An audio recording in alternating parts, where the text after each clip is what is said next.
ಪಂಚತಾರ ಹೋಟೆಲ್ಗೆ ನಾವು ಹೋಗಿರ್ತೇವೆ, ಹೋಗೋದಲ್ಲೇನೆ ಬೆಂಗಳೂರಿಗೆ ಮುಂಬೈಗೆ ಹೋಗಿರ್ತೇವೆ. ಪಂಚತಾರ ಸಪ್ತತಾರ ಎಲ್ಲ ಹೋಗ್ತೇವೆ.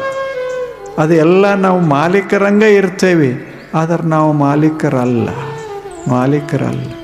ಅವ್ರು ನಮಗೆ ಸೆಲ್ಯೂಟ್ ಹಾಕ್ತಾರೆ, ನಾವು ರಾಜ ಅಂತ ಭಾವಿಸ್ತೇವೆ, ಆದರೆ ಖಾಯಂ ರಾಜರಲ್ಲ. ಎಷ್ಟು ನಿಮಿಷ ಅಷ್ಟೆ, ಒಂದು ಸೆಲ್ಯೂಟ್ ಹಾಕಿದ್ರು ಒಂದು 100 ರೂಪಾಯಿ ಹೋದವು ಅಂತ ಅದರ ಅರ್ಥ ಅಷ್ಟೆ. ಎಲ್ಲದೆ ಜಗತ್ತೆಲ್ಲ ನಮಗೇನು ವಂದಿಸ್ತದ, ಇದೇನು ಖಾಯಂ ವಂದನೆ ಏನು, ಅದು ಖರ್ಚಿನ ವಂದನ. ಹಾಗೆ ಒಂದು 4 ದಿವಸ ಅಲ್ಲಿ ಇದ್ದೇವೆ ಅಂದರೆ ಆ ಕೋಲಿಯ ಮಾಲೀಕರ ನಾವೇ, ನಮ್ಮ ಕೈಯೊಳಗೆ ಅದರದ್ದು ಕೀಲಿ ನಾವು ಬೇಕಾದಂಗೆ ಬಳಸಬಲ್ಲೆವಿ. ಆದರೆ 4 ದಿವಸ ನಾವು ಮಾಲೀಕರ ಹೌದು, ಆದರೆ ಅಲ್ಲ, ನಾವು ಬಂದವರು. ಹಾಗೆ ಈ